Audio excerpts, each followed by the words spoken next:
Olá, seres saudáveis! Nessa primeira série de vídeos aqui do canal, abordamos a inflamação como causa de condições crônicas de saúde e algumas estratégias de autocuidado. No primeiro episódio, eu mostrei o que é inflamação e quando ela se torna prejudicial ao nosso organismo. No segundo vídeo, eu falei sobre o processo de envelhecimento e a perda da capacidade do sistema imunológico em controlar a inflamação e o porquê isso está associado à maior prevalência de condições crônicas na população idosa. Hoje, nós falaremos sobre inflamação, mas agora com foco nas doenças autoimunes. Se por acaso você ainda não assistiu aos vídeos anteriores, eu sugiro que você clique no link da descrição abaixo e assista agora. Assim você conseguirá compreender melhor o assunto. Então, vamos começar? Nós já sabemos que a inflamação é a resposta de defesa do corpo contra um agente invasor, como vírus, bactérias, parasitas, ou ainda uma resposta fisiológica a uma lesão tecidual, como um corte na pele, por exemplo. Esse tipo de defesa natural é chamada de inflamação aguda, pois ela desaparece rapidamente e, portanto, é considerada benéfica ao nosso organismo. Nós vimos também que a inflamação pode ser maléfica, quando ela se torna crônica. Isso ocorre quando o organismo não consegue desligar os sinais de alerta ou quando a exposição a um agente inflamatório permanece constante. É exatamente nesse ponto que as doenças autoimunes podem surgir. Mas afinal, você sabe o que são doenças autoimunes? São aquelas em que o sistema imunológico ataca e danifica os tecidos saudáveis do corpo. Isso acontece porque ele confunde tecido saudável com tecido estranho.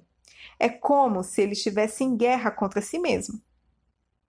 Até o momento, já foram catalogadas mais de 100 tipos de doenças autoimunes diferentes. Nos Estados Unidos, elas representam a terceira categoria mais comum de doença, depois do câncer e dos problemas cardiovasculares. As doenças autoimunes atingem cerca de 5 a 8% da população americana.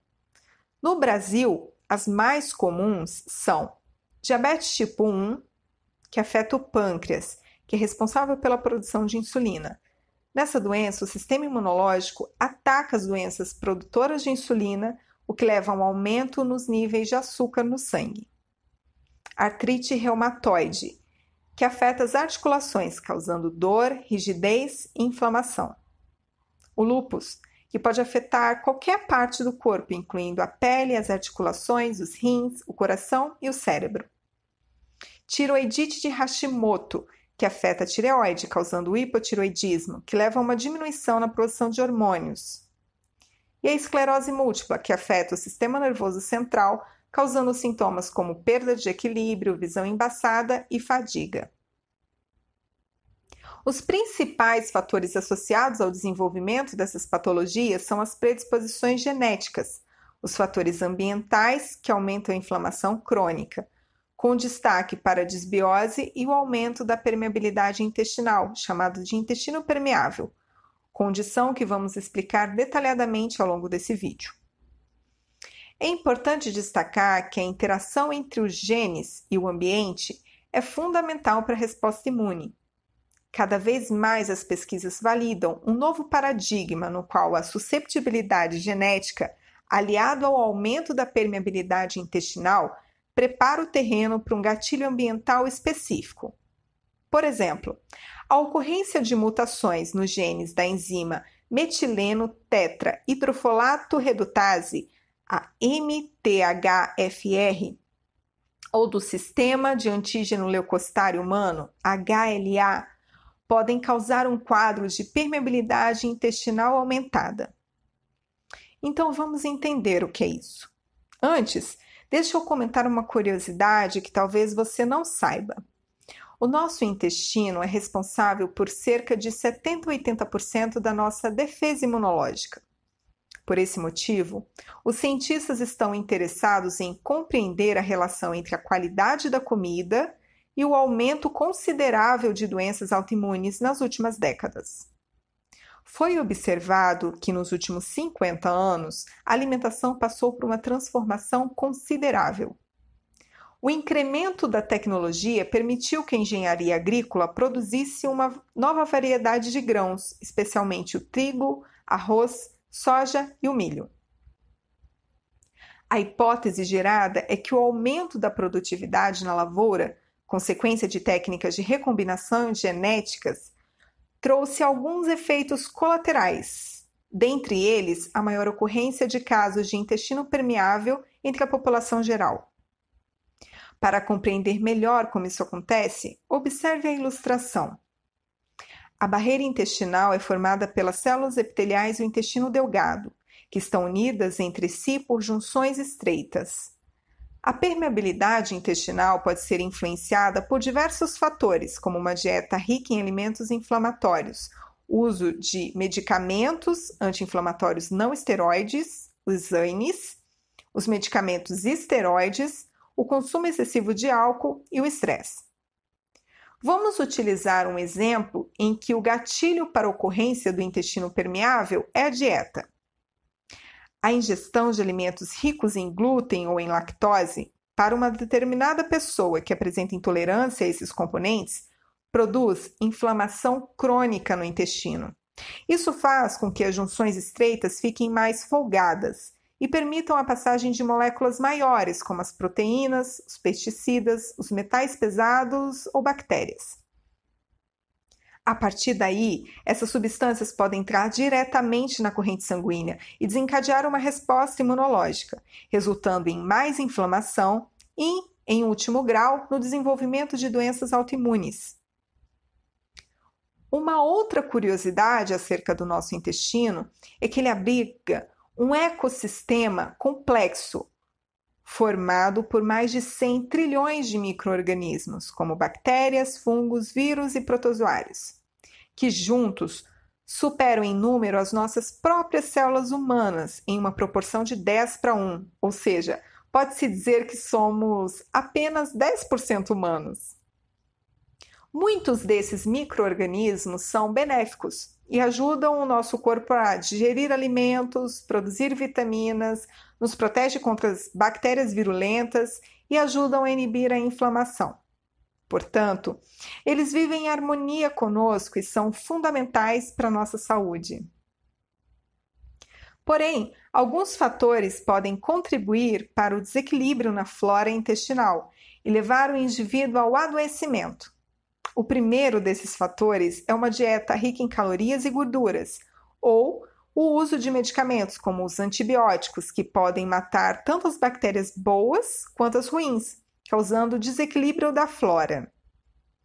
O segundo fator que vimos agora há pouco é a própria lesão na barreira intestinal. Assim, como vimos, quando a barreira intestinal é rompida, as bactérias presentes no intestino podem causar inflamação no trato digestivo ou migrar para as outras partes do corpo, causando inflamação também em outros tecidos.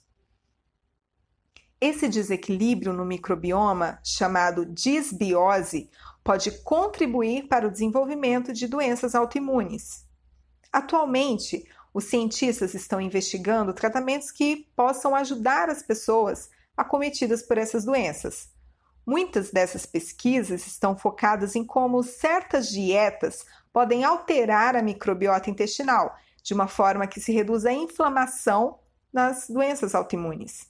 Além disso, os probióticos e os pré-bióticos, que são alimentos e suplementos que contêm bactérias vivas benéficas ou que alimentam e estimulam o crescimento dessas bactérias, têm sido apontado como possíveis terapias.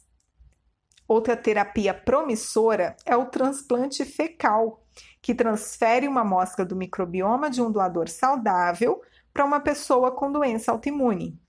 Agora me conta aqui nos comentários, você já ouviu falar sobre isso? Nós vimos até o momento que a permeabilidade intestinal pode ser o gatilho ou um potencializador de doenças, principalmente as autoimunes.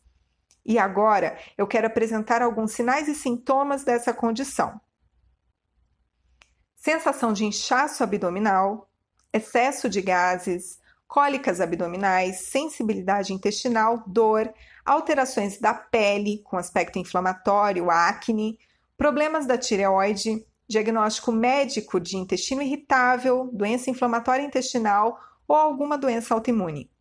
Se você tem um diagnóstico de condição autoimune ou está sofrendo com dores e inflamações, conheça quais são os passos para melhorar o seu autocuidado. Passo 1. Remova os gatilhos. O primeiro passo é identificar e remover os gatilhos que podem estar causando o problema. Isso inclui uma dieta inflamatória que deve ser eliminada. Caso você tenha alguma intolerância alimentar conhecida, é importante que você evite esse componente. Outra dica é começar a perceber se algum alimento causa mais desconforto abdominal, como cólicas, gases, diarreia ou constipação.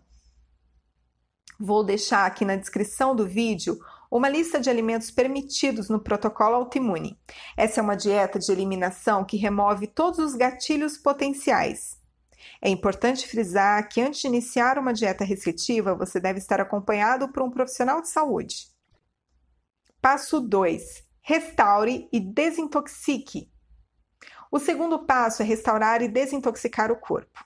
O nosso fígado é responsável por desintoxicar, mas muitas vezes fica sobrecarregado com as toxinas ambientais.